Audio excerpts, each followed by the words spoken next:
I'm cautiously optimistic that it will start to make its way into the practice of investing much faster.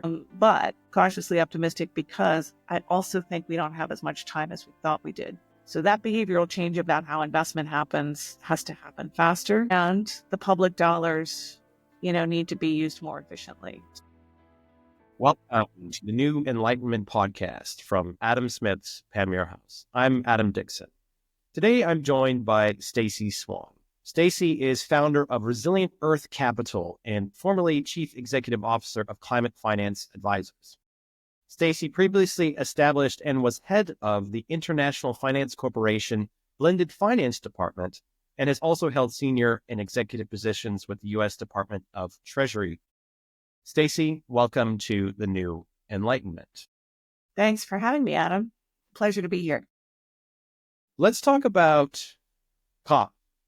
COP 29. We're already at 29. Next year, it's going to be COP 30 in Brazil. The COP just happened in Baku.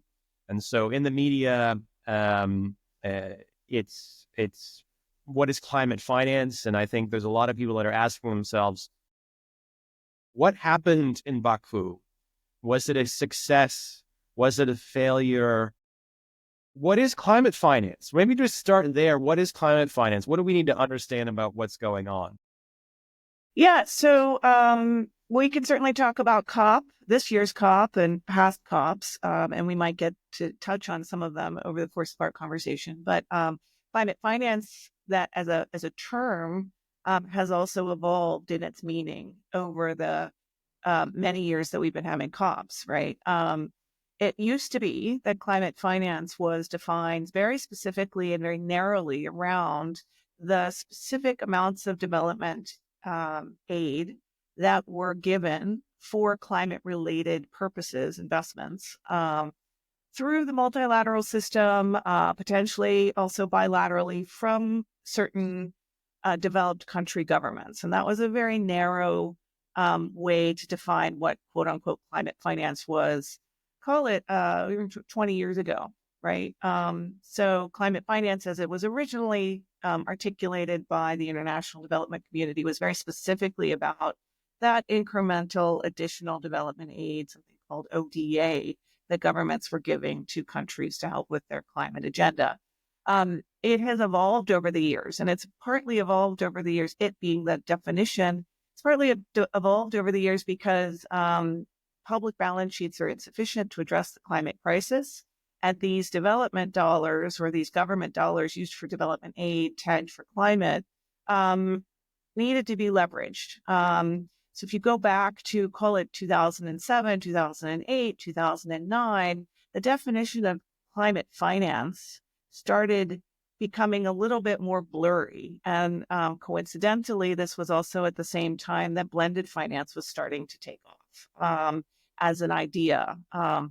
Just to take an aside, blended finance is not really new. Blended finance is really how do you take public or patient sources of capital and use those patient sources of capital to catalyze private investment. It's the best way I like to think about it is it's like a math equation. A plus B equals C. Blended is the C. It's the outcome. It's not actually A or B. A is usually dollars from the public balance sheet, incentives that the public balance sheet wants to give to accelerate investment in certain sectors or certain areas. It's been something that, governments have been doing since the Industrial Revolution. And B are the private capital that come in alongside. And the nature of A usually is that it can share different risks, and it might also be cheaper. And to the extent that that's true, it can catalyze a lot of private capital, because what does private capital enjoy? It enjoys understanding that its returns are a little bit less volatile than otherwise, predictable. And also they like it when other people share those risks, because that means that they also share the downside if losses are incurred. So you put A plus B together, and that's what blended finance is. Around 2007, 2008, what you started to see was that public balance sheets, partly because of the financial crisis in 2008, the public balance sheets were getting ever more constrained. It was also tax cuts. It was also the rise of different types of development impacts that were everyone recognized were needed to be funded, like climate, but other things. And the observation that blending public donor money with private capital is actually something that can provide more capital for that impact agenda than would otherwise be there. Climate change was in the multilateral system. So the World Bank, the MDBs, even some development finance institutions was at the top of the list of impact areas that were at the front line of what was happening around blended finance. What that did is it kind of blurred that line of what climate finance was. Climate finance as a definition started out, call it in the late 90s, 2000s, as a very narrow understanding of development aid tagged for climate. But by 2010, was very much starting to become a little bit fuzzier, and it's starting to be essentially mean kind of more than just those development dollars, those public dollars. So I'll pause there. Yeah. So I've got a few remarks or a few questions. I mean, I'm glad you mentioned that blended finance, and I do want to come back to blended finance later, but I'm glad that you mentioned that blended finance has been around. It's not this new thing. And often when we hear blended finance, people think, oh, it's multilateral development banks or national development banks that are supporting private capital to create this kind of private market system. And you think, actually, this is what the World Bank was set up to do. And it's what government is doing, again, for generations, right? So I think it's probably very fundamental to market-based development, has been for generations. So I'm glad that you mentioned that, because again, we tend to look at things as being novel when actually they're not very novel. They're not very novel. I think that's a really good point. I'm glad that you mentioned that. The question I have about climate finance now is this. You mentioned that it was specifically the beginning targeted toward driving capital to investments that address a climate issue. And whether that's infrastructure, I would assume, or power generation in particular, or transport systems. Now it's been stretched where adaptation often looks like sound infrastructure investment that we would see in normal overseas development assistance. And loss and damage now, which is the other category, again, seems like, development dollars as we would have thought of them before, but now all in this realm of climate finance. And my question, or perhaps concern, and I'm interested to see what you think about this, is climate change is frequently conflated with everything now, right? Sure. And all problems and challenges have a climate angle. And that's not to say that climate change doesn't affect development, doesn't affect, so many of our economic and natural systems. That's not my point. But it's conflated in a way where the problems we want to address are other than climate change, but we're using climate change to drive dollars to other challenges, right? Building sound infrastructure in emerging markets, for example. My worry, though, is what is the risk of some of those dollars going into areas that don't actually address climate change? I mean, when we think of climate change as being, CO2 in the atmosphere and methane emissions, right? The greenhouse gases, as we call it. What if it's driven into areas that really aren't about climate? How do we know then that it's actually climate finance? It's a great question. And I think the fact that it's become a bit more fuzzy around the edges in terms of its definition doesn't help answer the question. But let me try and kind of walk through kind of what has happened with the definition to answer your question over what's happened with the definition over the course of the last 15 years.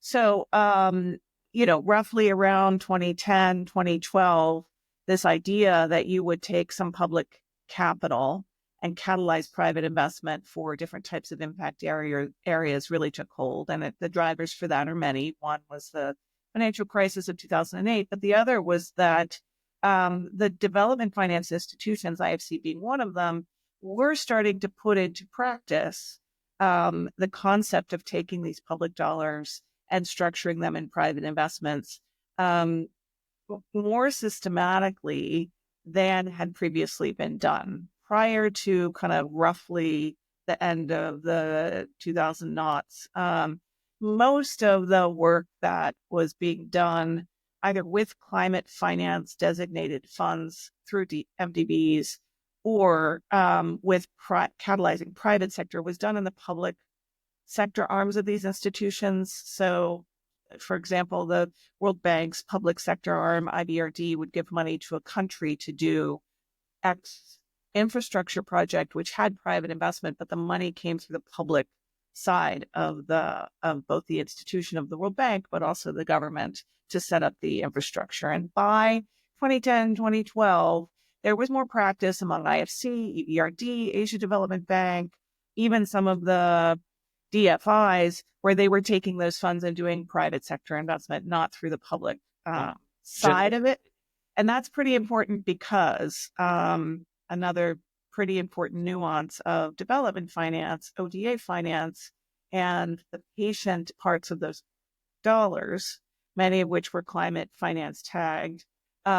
If you are giving patient capital through the World Bank or through the public sector arm of an MDB, usually the concessionality is set. You're not allowed to, it's not that you're not allowed to, the practice is not to kind of structure to meet the financing gap, but rather to give plain vanilla loans at 25 basis points for 40 years. The concessionality of that benefits the government, and the government does what they will with those dollars. If you are taking the same patient capital and structuring it into private investment, you have the ability to kind of minimize the concessionality to only what the market needs to get the project going. And Right. that practice is both kind of beneficial for the leverage of private capital, but it also means that the public dollars can maybe get more returns because they're priced closer to market than closer to zero. Okay, so I just want to, so for listeners that don't know what concessionality means, so basically just to say that concessionality is, there's the market price that you would charge someone for a loan.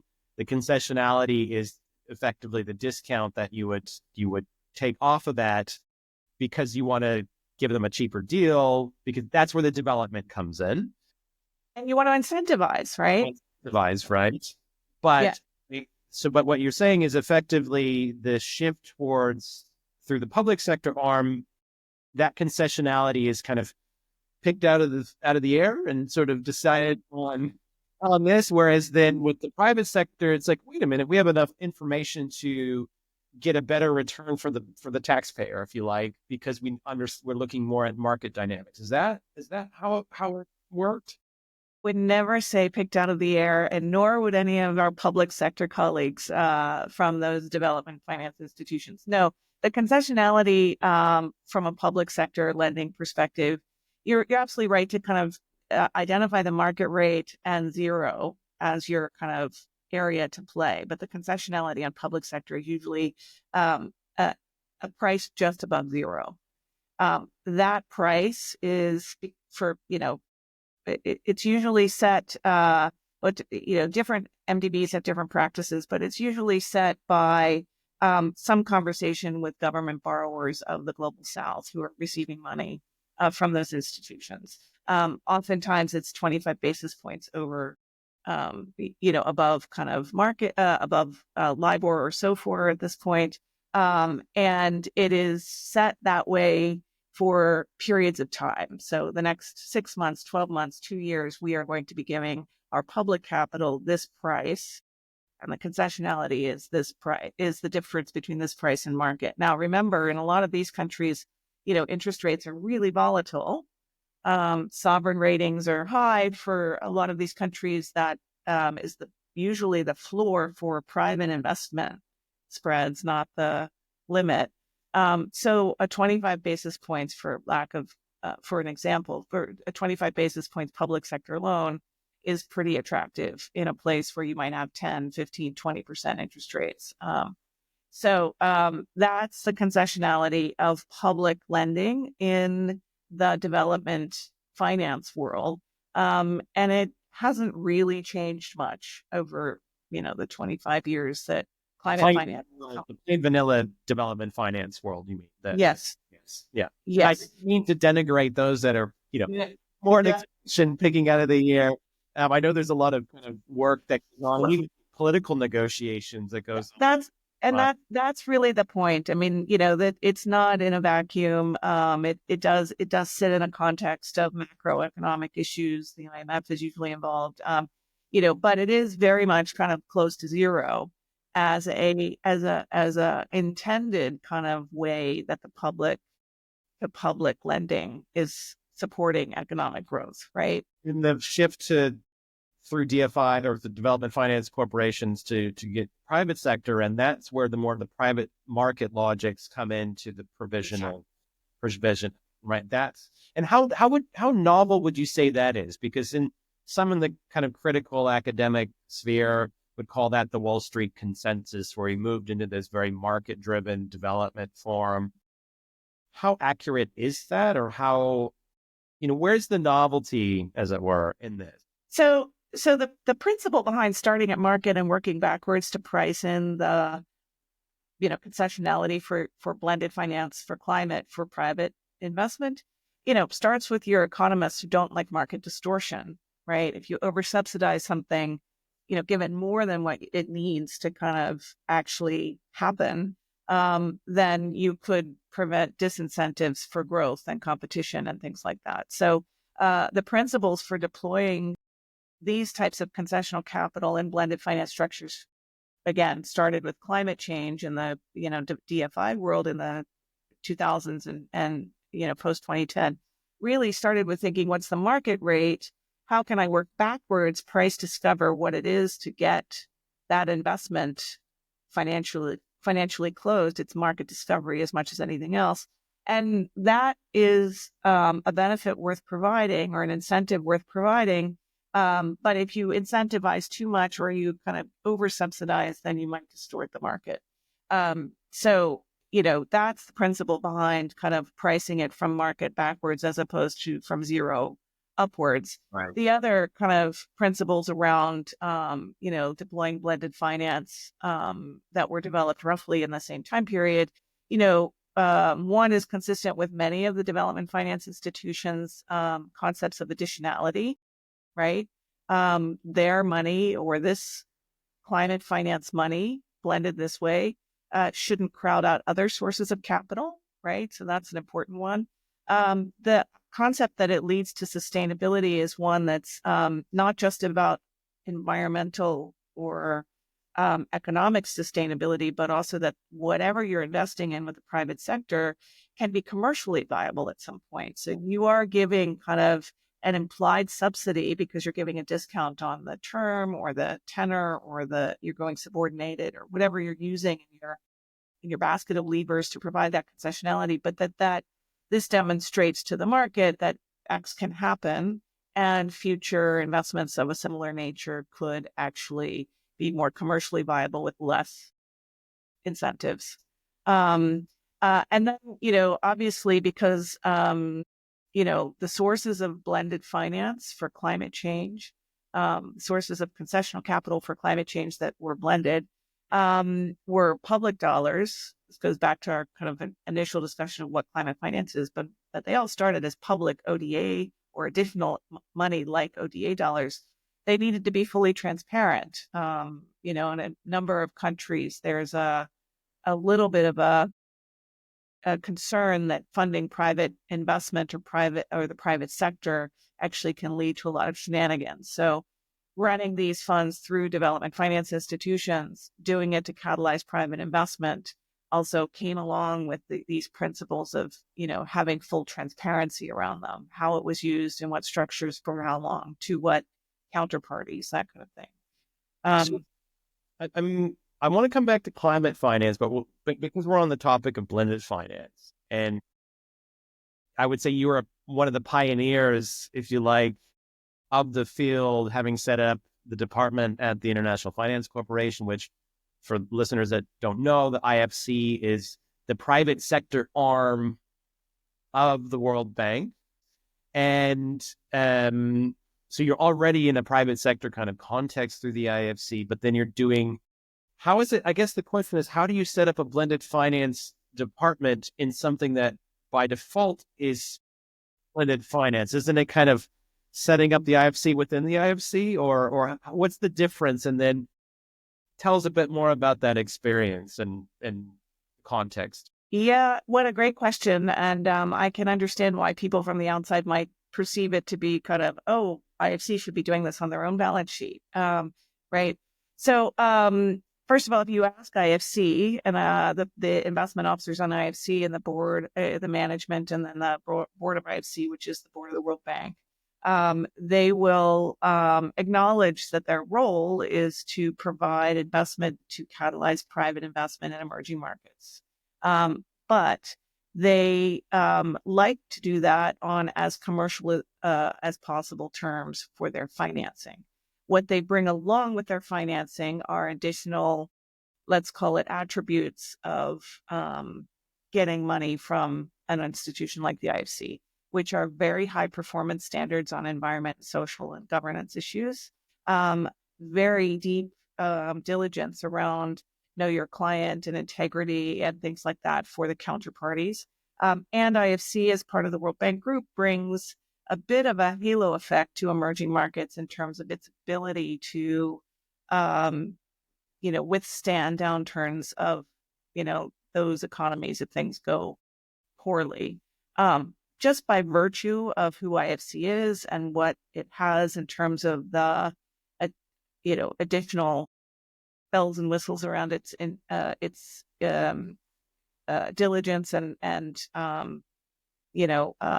attributes. Just by virtue of that, investors like to invest alongside and with IFC. Period. However, back in the day, 25 years ago, climate in particular, you think about what climate investments looked like then. Primarily, they were clean energy. Primarily, they were energy efficiency, maybe some, innovative technologies.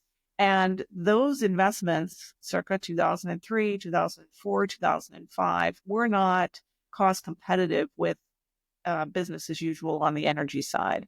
So if you're sitting with IFC's hat on and you're saying, well, we would love to support a concentrated solar power project in South Africa, but the technology risk is pretty high for us. It's new. It's never been done before. The developer, is trying this out for the first time. This is very big. They would see the use of the additional source of climate finance as beneficial for them. And here I'm saying IFC to close the risk gap, all other things being equal. And so in the early days, blended finance in IFC was 100% climate oriented. And that's because, yes, that's because the climate finance dollars that were being allocated over and above ODA were coming through the development finance system for things like clean tech and renewables and energy efficiency, things like that. It evolved over time to other impact areas, but if you look back at what was being called blended finance from, call it 1998 to 2008, and what was being called climate finance, if you put those things kind of overlapping, 100% of it was climate oriented. Well, I So, think just yeah, interject. I think that's quite fascinating because I don't think a history that people are aware of, right? I think they're looking at blended finance more as just a general push to get more private capital into development finance writ large, not aware that the initial push was for addressing climate change. and very Yeah, much an energy investment for investments that weren't able to pencil out, but for which the private sector had innovation, maybe first mover advantages in a lot of places. We're going to enable projects to happen faster than they might otherwise happen. The example of the concentrated solar power project in South Africa, for example, the government would never have been able to pull that off in the same time frame. yeah, So, in the early days, really having a blended finance unit within an institution like IFC, the private sector arm of the World Bank, was really to enable IFC to go beyond what it could otherwise do.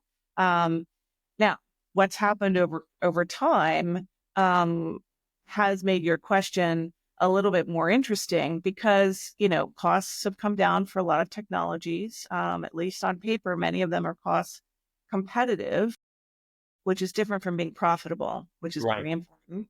We had the Um, podcast. We had Brett Christophers, who wrote a book on problem with renewables. Is they're super cheap, but as a producer, if you want a return on equity, you're not going to make a return on equity, and this is why I think there's the case for renewables to be big dinosaur-like public utilities where you're not looking at equity returns. You're looking at providing stable power over a 30 or 40 years time that, you pay off your debt, whatever, but it's not about making money.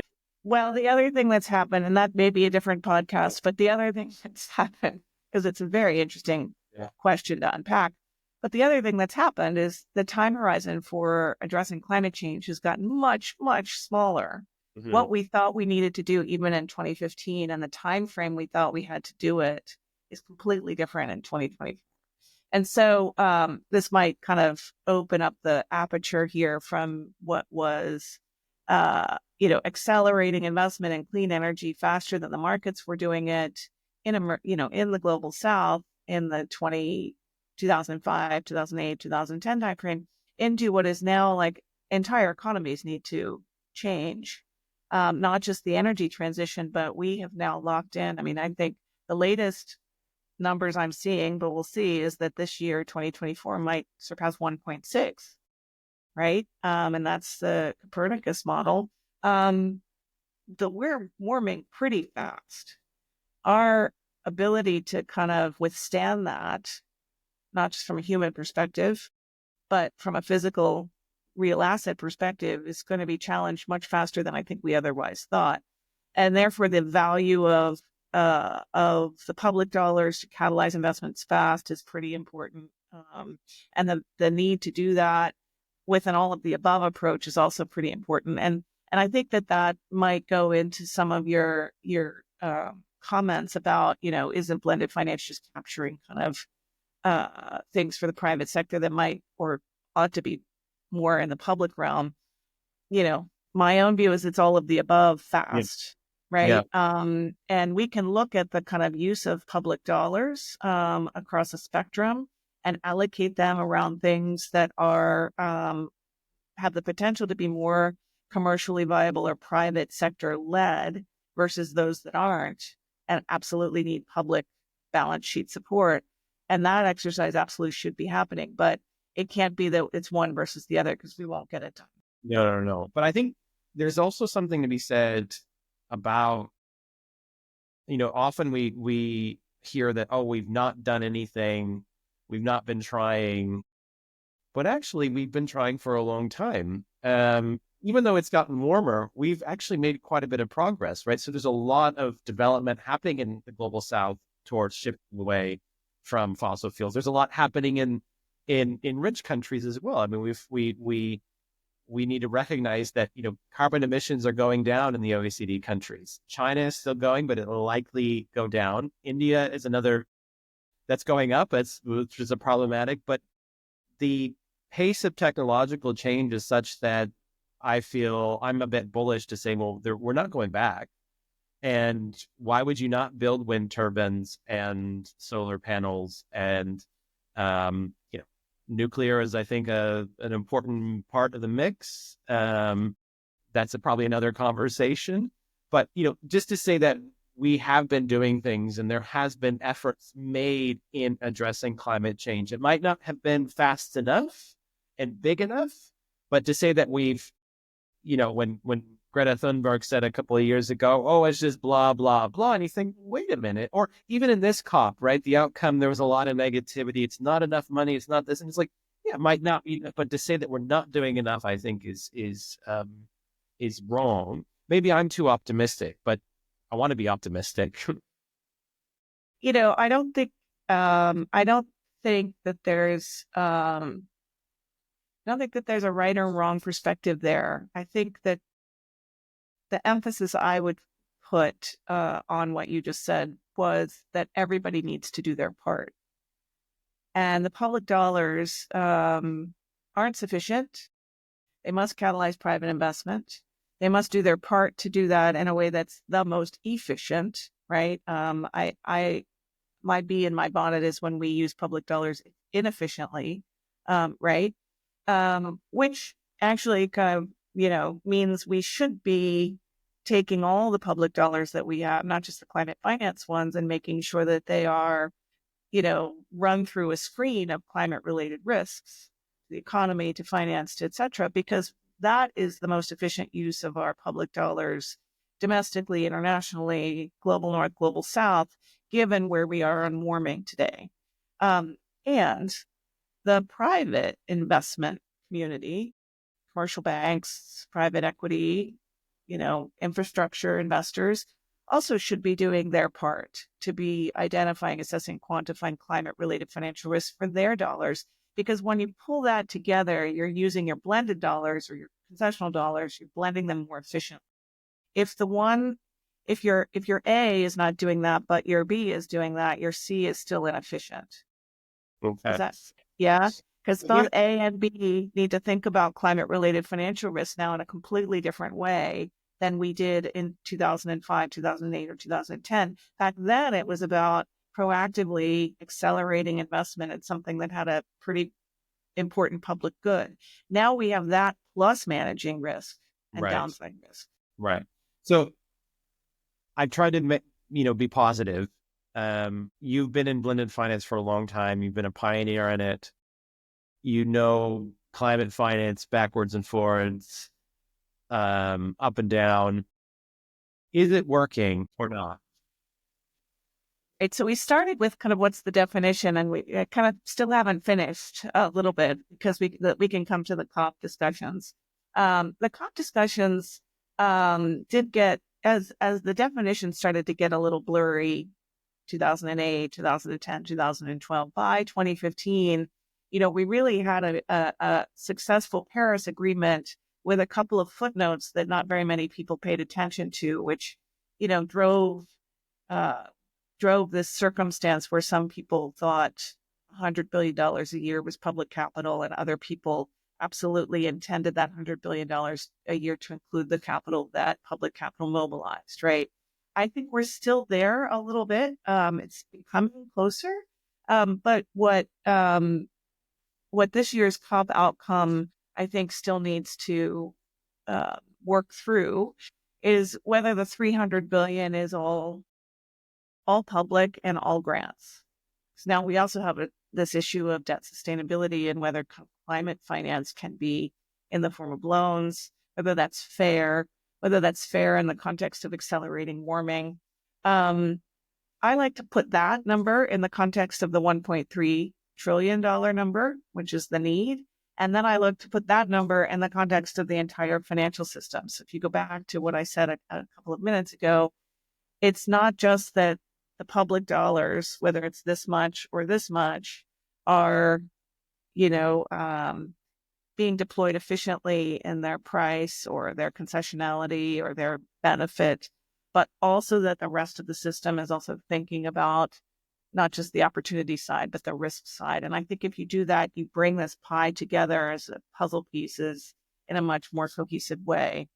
And we might have a chance of actually funding and financing the changes we need. A lot of people still want to kind of constrain the definition of climate finance to just the public dollars. I saw the outcome COP. I thought, well, because the criticisms of it, they look at they just say this is not enough money to address climate change, and this is not what we need. And you have to sit back and say, well, hey, there's what governments are doing, and that's all fine. Maybe it's not enough. It's something, but look at what's happening over here. And if you look at the investment community, commercial banks, corporates, there's a lot of money and a lot of people managing money or making decisions about where money's going to go, corporate sector or investment management, that are thinking, oh, I have to think about climate change as a risk. When we can talk about all the different risks that come with it, but also as an opportunity, because even though you might not make an equity return on building out renewables, there's still a lot of opportunities in making money off of the energy transition, or off of the sustainability transition, as we want to call it. And I think everyone's on to that. Not everyone. There's still some deniers out there. But I think, like you said, if we put the whole $100 trillion or whatever the size of markets are, and we get even 20% of that really focused, that's a lot of money. And that's actually probably enough, right? I mean, we tend to think that also, and I'm curious what you think about this. I mean, my view a lot is that, yes, we need some transformational investments, but in economies, we make investments all the time. We invest to keep up with, we need to invest in infrastructure because it wears out. We want better technology because it's nicer, right? Not because we have to, but because we want it. And this happens naturally. And so that shift will happen where, yes, there's a cost to it, but a lot of that will be spending anyways, right? Where's that additional investment when a lot of it's, well, buy a car in 10 years time. If it happens to be an electric car, well, you probably don't really care, right? But you're going to make that investment in a car in 10 years time anyways. And at some point, yeah, well, this goes back to one of the drivers of why, the blended finance sort of idea in the 2000s kind of was started, which is that it should catalyze investment faster than the market or human behavior would otherwise allow it to happen, or would otherwise see it being realized. So, I mean, it's that speed part that's meant to be part of the characteristic of the approach, using climate finance to catalyze private investment. And I absolutely agree with you. If we had, but first of all, I agree with you that investors are moving. I think investors are pretty clearly understanding that climate risk can have some downsides. And I think some of the drivers of that awareness is, the increased intensity around storms, the physical risks that we're starting to see, right? And it's not just, impacts from those acute events, but also things that are chronic, degradation of returns because water scarcity is impacting manufacturing of blah, blah, blah, right? I mean, there are things that are emerging because the planet's, the planet's physics are changing, that I think some investors, certainly corporates and industry, are starting to understand, and that some investors are starting to understand. So awareness is high about climate risk from a physical perspective. Understanding about what to do about that awareness is maybe half as high. And then the investors who understand, okay, the strategic implications on how to invest is maybe half of that, which is not your $20 trillion, but it could be. And that could be very important. While at the same time, we're also not doing what we need to do to mitigate emissions, to reduce emissions globally. And, the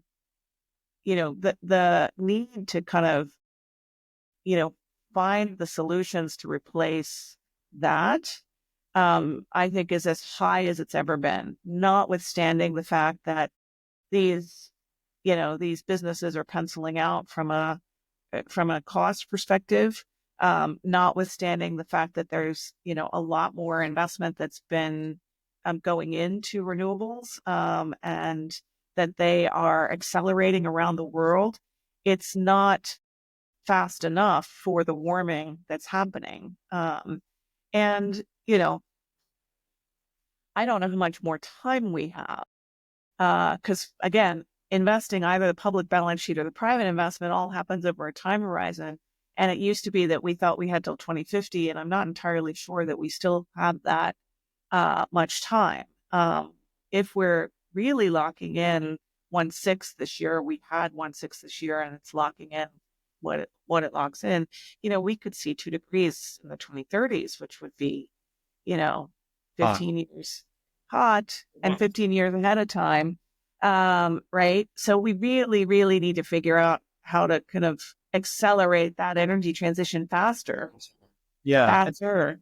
And that might be that the private sector hasn't been fast enough, and we have to, you alluded to this, we have to go back to kind of more of a public industrial revolution type of thing.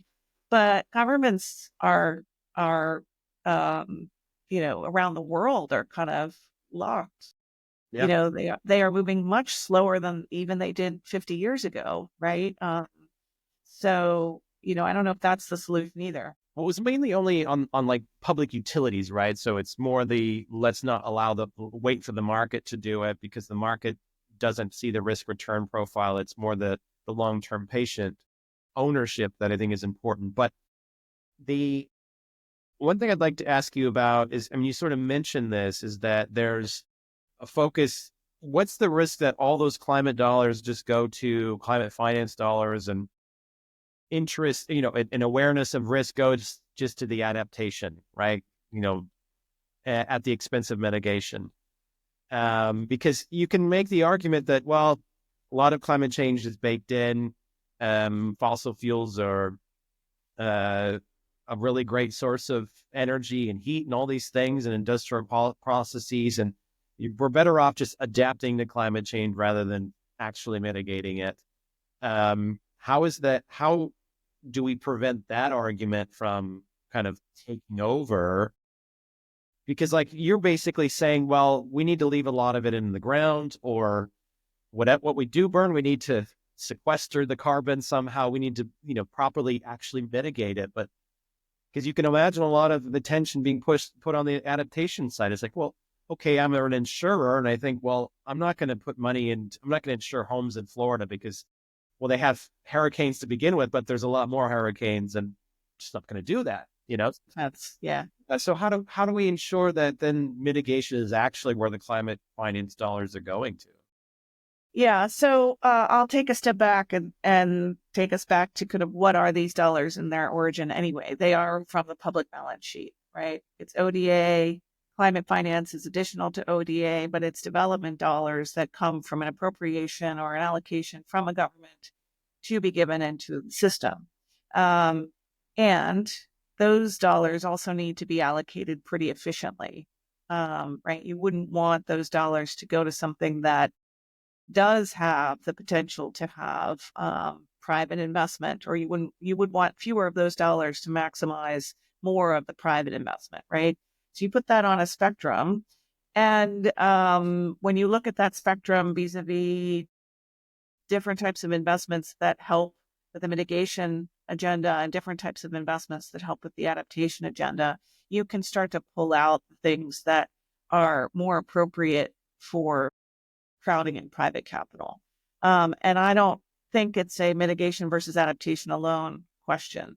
I think this sits in a context of a whole bunch of other things. If you're sitting in an emerging market where you don't have competitive energy, you have, for lack of a better word, mostly state-provided energy, and you need to kind of leapfrog over fossil expansion in order to kind of make your energy production cleaner, you probably might think that you're going to do that leapfrogging with the public balance sheet more than private investment, right? Conversely, in adaptation, a lot of people talk about nature-based solutions, which don't really often have revenue streams that can attract private capital in any circumstance. And nature-based solutions for many emerging markets are also part of the assets of the public side. So you would want dollars to go into supporting nature-based reinforcement conservation plans in country X from the public side, right? Which means you then have a balance of things that can be, again, have the potential to be commercially viable, have the potential to crowd in, private capital. I'll take you talked about buying a car in 10 years that's electric. You could electrify tuk-tuks in India right now and have a pretty good business model. And that transportation is a huge source of emissions, right? In a place like India. And that business will take off like wildfire, right? And that business probably doesn't need many concessional dollars to really get going, for example.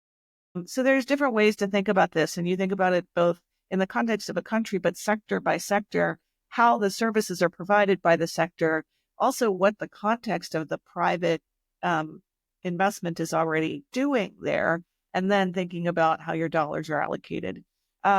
I don't think so. First of all, I do think that infrastructure has to be made resilient in places that are going to see that are highly vulnerable, that are highly exposed, and where we already know that temperature rise is going to bring about a lot of more extreme events, maybe more frequently, right? I think if you've got critical infrastructure that's exposed to that, and in the next 10 years, you've got to reinforce that, it's a good use of dollars to do it in a resilient way to the hazards you're going to experience. I also think because of where we haven't got in terms of the entire energy transition, I also think that using some of this capital to further accelerate what's happening in some of these countries is a good use of dollars. Country by country, whether that nets out to less than the fewer dollars than you actually have, I'm willing to accept that that's probably the case in a lot of places. And then you have a discussion about what else can be done. But this goes back to what I said earlier, which is it can't be that A does its job on identifying, assessing, and quantifying climate-related financial risk, but B doesn't if you're going to kind of use a blended finance approach for climate change. So, final question. Maybe this is too big of a question. What does blended finance or the blended finance community get wrong? And what do they need to get right to accelerate capital flows to address climate change? What do they get wrong today? Yeah. That's a great question. I think that the blended finance community today is far more sophisticated than it was 15 years ago. But I still think they need to pay attention. Those of us who do it need to pay attention to a few things. One, for me, top of the list is being efficient with your dollars, right? The second is understanding that applying a blended finance approach, concessional capital, and a blended finance approach is different if you're providing debt versus guarantees versus equity and grants. Oftentimes we don't use grants enough when we should be, and we haven't done enough on the patient equity side. There's a big discussion from the last couple of years around debt sustainability for emerging markets, and it's not just because of climate change, but that's big headwinds to deploying blended finance. And we might just need more grant components of climate finance in order to help address some of that. Just for listeners, that means free money. It's not market. It's just giving the money to build something, to do something in a particular direction. But yes, and the point of what you just said is to do something in a particular direction, right? Because you wouldn't want grant capital to go in and those outcomes not to be there. Right. There's a lot of discussion about debt for nature swaps. There's some discussion at the IMF about, in the context of debt sustainability and climate, about, freeing up capital and headroom of countries that can enable them to invest in certain things. Barbados just had a fantastic example of this in the last couple of weeks, where, they freed up part of their debt burden, used savings to invest in a water infrastructure that's going to be resilient. It does a couple of other things as well. But thinking about those ways capital can be allocated, that's in addition to the financing that's being made, I think is going to be pretty helpful at the macro level for a lot of emerging markets. You could also make the argument that in many parts of the developed world, certainly in Europe and here in the United States, that there are communities that mirror the same type of need, depending on where they're located and what they're facing and what kind of infrastructure they're lacking. So I don't want this to come across as only a kind of a comment related to kind of emerging markets and development in the global South. Actually, climate change is creating these circumstances and economic kind of inequality in some places where those types of ideas might be relevant. So I said that was the final question, but I'm going to ask you one more question. Are you optimistic or are you pessimistic on, I won't say just climate change, but on the ability of the financial sector in the main to actually do something? I'm cautiously optimistic. However, well, I'll say why I'm cautiously optimistic. I'm cautiously optimistic because I do think investors of various types, right? And investors aren't one thing either. Banks are different from private equity, are different from pension funds, and institutional investors are different from the development finance world. But there is sufficient awareness and growing understanding of what climate change does to financial returns, that I am cautiously optimistic that once this begins to be baked into the DNA of how those investors make their investments, whether they're $100 million investments or $100,000 investments, that they're thinking the right ways about climate as a driver for opportunities and as a risk, potentially over the time horizons of their investments, that behavioral change in those organizations might start to accelerate. I think it's started in a number of places. There's some political noise around some of it, but nonetheless, climate change is here. The world's warming. This is not political. People understand that. Cautiously optimistic because it hasn't happened fast enough to date, notwithstanding the evidence base, notwithstanding the not just the practice of blending different types of capital, but also the awareness around climate as a financial risk. We're close to 10 years in on that. Mark Carney's speech was just about 10 years ago. So, people understand this. They understand it as an issue spotting exercise. I'm cautiously optimistic that it will start to make its way into the practice of investing much faster. But cautiously optimistic because I also think we don't have as much time as we thought we did. So that behavioral change about how investment happens has to happen faster. And the public dollars, need to be used more efficiently. So we're moving in the right direction. We just need to start running. Running, sprinting, all of the above. I do think, you mentioned nuclear earlier in our conversation. 20 years ago, there were a lot of people who were anti-nuclear, and I think that community is much smaller now, given where we are. Yeah. In emissions. Yeah, I agree. On that note, Stacy Swann, thank you for joining me. You have been listening to the New Enlightenment podcast from Adam Smith's Panmure House. If you found this interesting, please consider subscribing and sharing. If you would like to learn more about Panmure House, please go to our website, panmurehouse.org. Thanks for listening, and until next time.